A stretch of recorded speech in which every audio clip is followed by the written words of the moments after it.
আজকে শেয়ার করব প্রোটিনযুক্ত স্যালাডের একটা রেসিপি। এটা ভীষণ টেস্টি করে বানাবো। কি কি দিচ্ছি আপনারা দেখতে থাকুন। আর স্যালাড যে কতটা উপকারী সে তো আর আমি বলবো কেন, সবাই জানি আমরা। এখনকার সময়ে এখন সবাই ডায়েট করে আর সবাই মানে হেলথ সচেতন, কিন্তু ডাল ভাত চচ্চড়ি ঘ্যাঁট যতই আমি শেয়ার করি না কেন, মাঝে মাঝে কিন্তু স্যালাডের উপরে ভরসা করতেই হয়।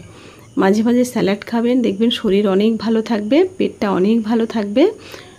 আর এখানে আমি কি নিচ্ছি দেখুন।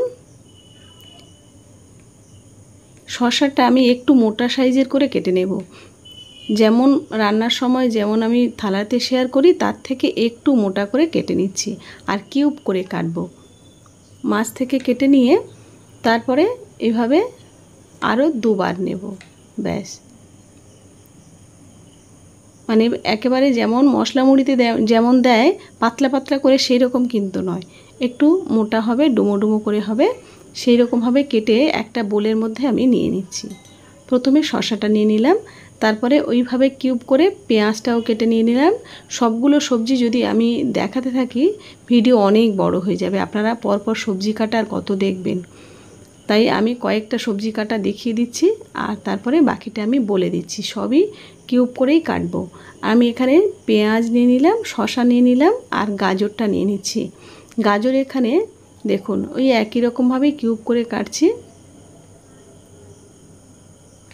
আমি যদিও বটিতে খুবই অভ্যস্ত, ছুরিতে অতটা অভ্যস্ত নয়, তবে ক্যামেরাতে এইভাবে ছুরিতে দেখাতে সুবিধা হয়।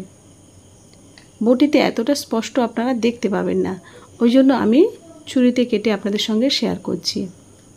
দেখুন কিউব করে কেমন কাটছি দেখুন। এই একই রকমভাবেই আমি গাজরটা কেটে নিলাম, শসা পেঁয়াজ আর গাজর নিয়ে নিলাম, আর তারপরে এটা টমেটো। আর সবজি মানে স্যালাড যেগুলো আমরা সরাসরি খাই সেগুলো কিন্তু খুব সুন্দর করে পরিষ্কার করতে হবে, যেহেতু আর এটা রান্না হবে না, সরাসরি সবজিগুলো খাবো। কিছুক্ষণ জলে ভিজিয়ে রেখে তারপরে ঘষে ঘষে ধুয়ে পরিষ্কার করে 2-3 বার জল বদলে বদলে যে কোনো সবজি, ধনেপাতা, শসা, পেঁয়াজ যা ব্যবহার করবেন সবই জলে কিছুক্ষণ ভিজিয়ে রেখে তারপর পরিষ্কার করে ধুয়ে তারপরে ব্যবহার করবেন। ব্যাস, এভাবে আমি টমেটোটাও নিয়ে নিলাম, তারপরে কাঁচা লঙ্কা দিয়ে দিচ্ছি। কাঁচা লঙ্কাটা আপনারা মানে যেমন খুশি, যেমন ঝাল খান সেরকমভাবে দেবেন।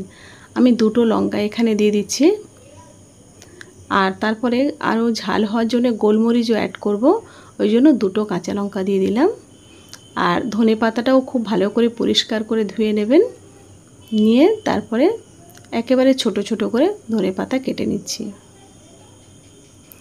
আর আমার যে রেসিপিগুলো বড় ভিডিওগুলো দিচ্ছি আপনাদের কেমন লাগছে আমাকে কিন্তু কমেন্ট করে জানাবেন, তাহলে আমি বড় ভিডিও দিতে উৎসাহ পাবো।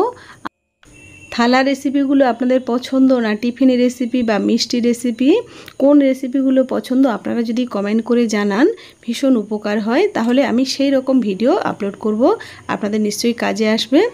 তারপরে গন্ধরাজ লেবুটা কেটে রেখেছি, তারপরে এটা দিয়ে নিলাম কাবেল ছোলা। এই কাবেল ছোলাটা আগের দিন ভিজিয়ে রেখেছিলাম আর সিদ্ধ করে নিয়েছি।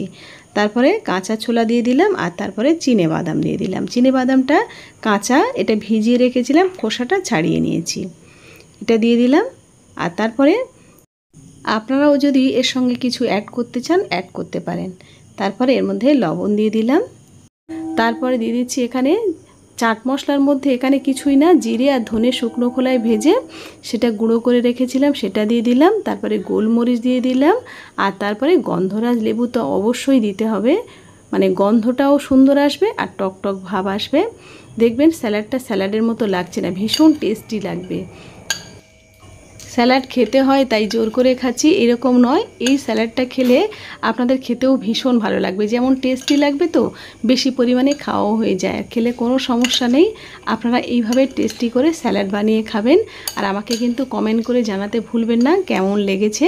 আর যদি ভালো লাগে আমার চ্যানেলটাকে সাবস্ক্রাইব আর লাইক করতে কিন্তু একদমই ভুলবেন না, আপনাদের একটা লাইক আমাদের কাছে ভীষণ উপকারে আসে। আমি এখান থেকে একটু গার্নিশিং করার জন্য গন্ধরাজ লেবুটা এভাবে দিয়ে দিচ্ছিলাম, আর 2টো কাঁচা লঙ্কা এভাবে দিয়ে দিচ্ছি।